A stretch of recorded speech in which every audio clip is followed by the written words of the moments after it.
Opo, single po ako. Bakit? Feel ko kasi pag nag-explain ako, sasabihan lang ako ng mga tao na, oh sis!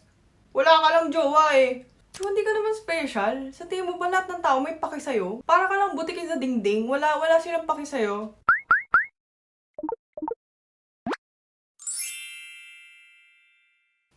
안녕하세요, 조언입니다. Hi! Hi, Ru! Nare-realize ko, never ako gumawa ng video for my 100k here on YouTube. Bakit kaya? So, eto na. I wanted to celebrate the 100k subscribers here on YouTube because malaking deal yun para sa akin. Isang malaking SKL. Matagal ko na gusto mag-start ng YouTube. Like, nung bata pa ako. Bata? Ang tanda ko na ba? Last week pa ako ganito. Since like nung elementary high school, gusto ko na mag-start ng YouTube. Di yun nangyari. After pa na makagraduate ako mag-college, nag-pandemic, umalis na akong Pilipinas, bumalik akong Korea, na homesick. Ay, charot, hindi.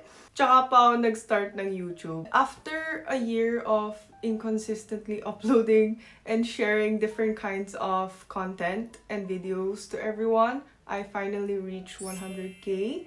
So, gusto ko po talaga magpasalamat sa inyong lahat. And, who would have thought, no? Magiging YouTuber na pala ako ngayon. Thank you! Salamat po! So, for today, we are doing a Q&A. I uploaded in my Instagram and Facebook story for questions from you guys. Feel ko very random questions to. Bahala na si Batman. Welcome to my first Q&A video. First question, do you have an English name? So my name is Juwon. That's my Korean name. That's where I got the username na Juwoni. Wala po akong separate na English name. Yung pangalan ko kasi na Juwon, wala siyang mahirap na pronunciation. My friends or like people I meet in the Philippines don't have any trouble. So, Juwon, hindi naman mahirap eh. Mahirap pa? Mahirap pa pangalan ko? I never really liked my name. Hanggang ngayon, di pa rin ako masyado fan ng name ko kasi yung pangalan na Juwon is more commonly for guys. I think my name means like really feminine something. Dalagang dalaga. Like, ganon. Ano yun? Yun yung sabi ng mom ko. Pero na-realize ko, parang napakalayo ko dun. Laging ako sinasabihan ng mga tao na ang siga mo magsalita, ang boyish mo, panlalaki yung boses mo. Tapos ako parang, wala na tayong magagawa. Girl ako eh. Patay na padpad dun. Wala po akong English name. Juwon po pangalan ko. How old are you? This is the most confusing question for me kasi ako mismo nalilito. Pero ganito na po ako sumagot whenever people ask me my age na. 제가 27살인데 만 나이로 25살이에요. 그래서 97년생이에요. Yan. Ganyan na ako sumagot ngayon. Tatlo, sabay-sabay. Korean age, international age, at yung year I was born in. Kasi kung di nyo alam, na-abolish na yung Korean age dito sa Korea. Pero mahirap pa rin siya tanggalin sa utak ng mga tao. So, more often or less, parang napapasabi mo na yung tatlong yon. So, kapag may nagtanong sa akin, sasabihin ko na lang lahat para tapos na. Ano height mo? Hindi ko alam yung fit system. I am 168 centimeters. A lot of people seem to get shocked about my height. Nakakagulat ba? Mukha ba akong maliit? Parang ever since I was always tall. Like, nung student ako, lagi ako nasa likod ng pila. Diyos ko, maski nga alam niyo kapag nag-PPE classes tayo, tapos may ballroom dancing, lagi akong lalaki. Kasi kulang kami sa boys. Mas matangkad ako. I always got the role of the guy. Do you know how to cook? Oo naman. Hindi ko naman susunugin yung kusina namin. Pero hindi naman yung tipong magugulat ka dun sa niluto ko na parang, grabe, Jowa, ano niluto mo? Whole new world. Hindi naman ganun. If one must go, Filipino food or Korean food? Unfortunately, kailangan ko pong i-let go ang Filipino food. Wala pong makakatalo sa luto ng nanay ko. And majority of my mom's dishes are like Korean food. So, sorry po. Wala eh. My mom's cooking is my comfort food always. So, top Filipino dishes na gusto mo po. Yung mga typical lang din naman po. Kasi yun naman yung mga masasarap. Gusto ko yung lomi, chop suey, fishball, Gusto ko rin yung spaghetti yung matamis. Gusto ko rin yung goto, sinigang, sinigang-gang. Saan yun nagaling? Pichi-pichi. Gusto ko rin yung, hindi ko alam yung tawag dun sa ulam na yun. Gusto ko menudo. Hindi yun. Alam niyo yung pusit na maliliit? May ganun Wala kang in-explain, Juwon. Ano ba to? What do you like about Batangas? What I like about Batangas is the sense of home that it gives me. Kasi dun yung bahay namin ever since. Like for almost 20 years, yun yung bahay namin. Sense of home? City or province life? Depende. Gaano po ba ka-province yung province life? The only time na I experienced like province life siguro was when I was spending time sa bahay ng lola namin. Yung parehong grandparents kasi namin ay farmer. So like provincial life talaga sila. Handa ako nung bata kami. Tapos nandun kami sa bahay ng lola namin. Ayaw na ayaw kong pumunta ng CR. Kasi wala silang CR. Hindi. Meron silang CR. Meron. Wala silang toilet. Meron lang silang butas. So like before kasi, yung bahay ng lola namin, meron lang silang hole on the ground. Like, super deep hole. Sa sahig. Sa labas pa ng bahay. Hindi siya sa loob ng bahay. So, like, kung like, madaling araw ka, bigla kailangan mo mag-CR. Kailangan mo magdala ng flashlight, lalabas ka pa, tapos nakakatakot. Walang flush, walang anything, walang piping system. Wala. Ano lang talaga siya? Butas. Hole. Ano ba? Yun, hindi ko alam paano pa i-explain to sa inyo. Tapos nagpapatong-patong lang yung...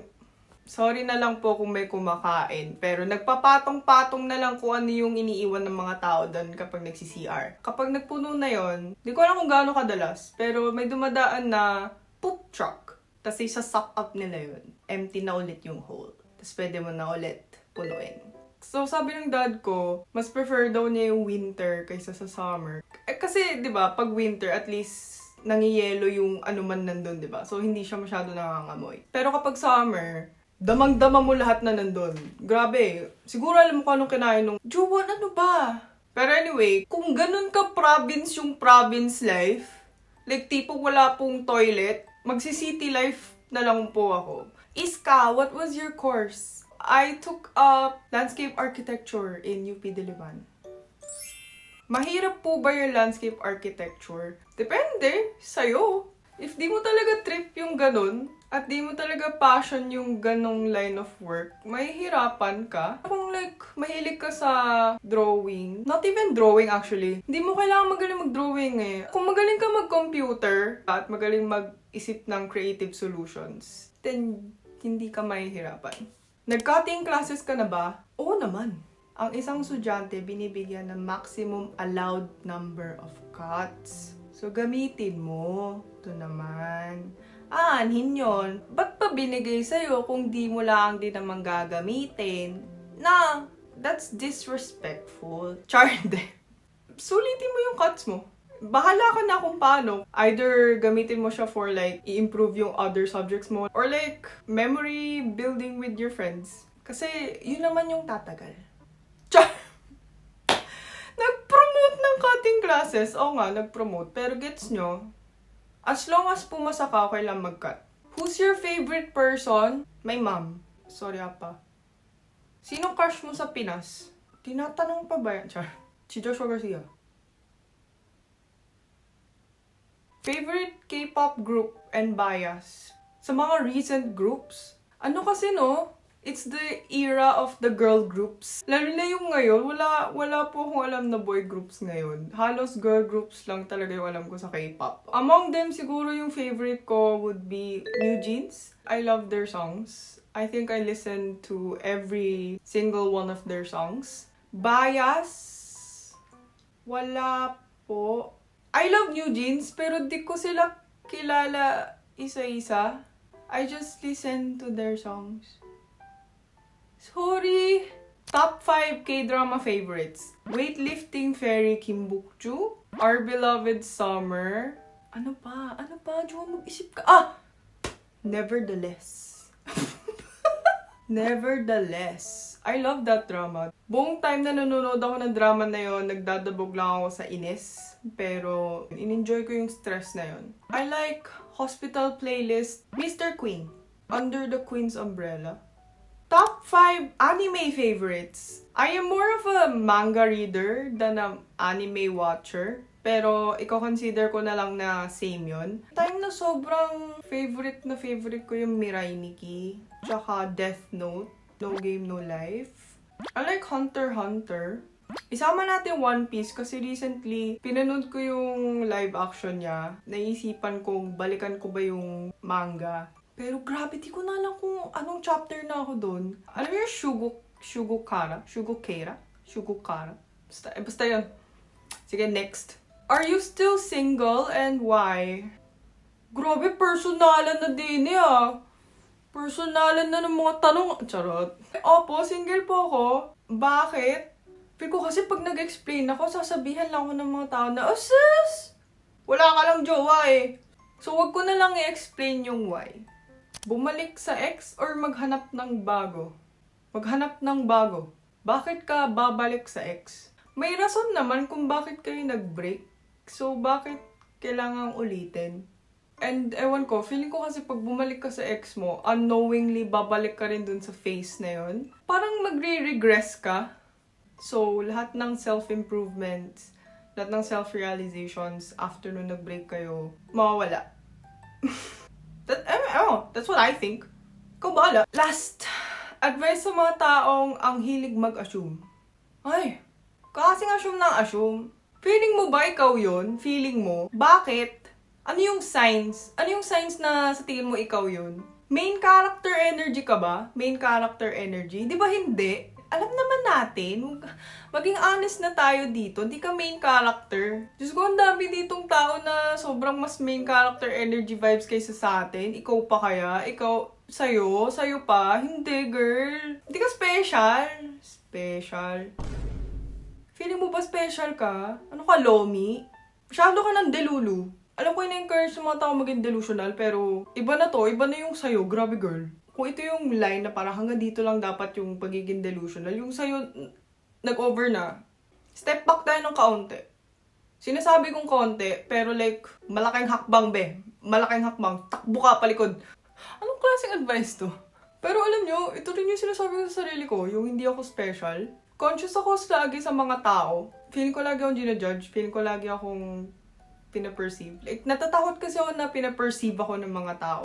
Sinasabi ko sa sarili ko na, hindi ka naman special. Sa tingin mo ba lahat ng tao may paki sa'yo? Wala silang paki sa'yo. Para ka lang butiki sa dingding. Wala silang paki sa'yo. Talagang butiki pa sa dingding, no? Hindi pwedeng wallflower. Hindi ako masyadong maging conscious. Pwede kong gawin yung ano man yung gusto kong gawin. Without caring too much about what others think. May sense ba tong Q&A video? Hindi ko po masasagot lahat ng questions kasi yung iba medyo redundant. Yung iba medyo nasagot ko na sa iba kong videos. Pero thank you po sa lahat ng mga nagtanong. I hope kahit pa paano medyo enjoyable tong video na to. Nice chika. Ako nag-declare. So, yun lang. Thank you for watching my video. See you po ulit next week. Bye! Okay. Welcome to our end screen for today's video. Wow, sinipagan talaga mag-end screen, Juwan. Kagaling. Sa last video ko, may nag-comment, dapat daw sa end screen ko, kailangan ko magsabi ng ano, please like, subscribe, and hit that notification bell like a true YouTuber. Nasabi ko, hala, oo nga, pero nahihiya ako. Pero sinabi ko rin, parang bakit ako mahihiya, diba? Kasi YouTuber naman talaga. YouTuber. Di ko alam. YouTuber. Basta, sasabihin ko na po, palike po, pa-subscribe, and hit that notification bell. Nahihiya ako. Ay, nako. Anyway, sana masaya po yung araw nyo or gabi man. Ano bang oras kayo nanonood nito? Kung ano man oras, maging masaya po kayo. Sige, bye!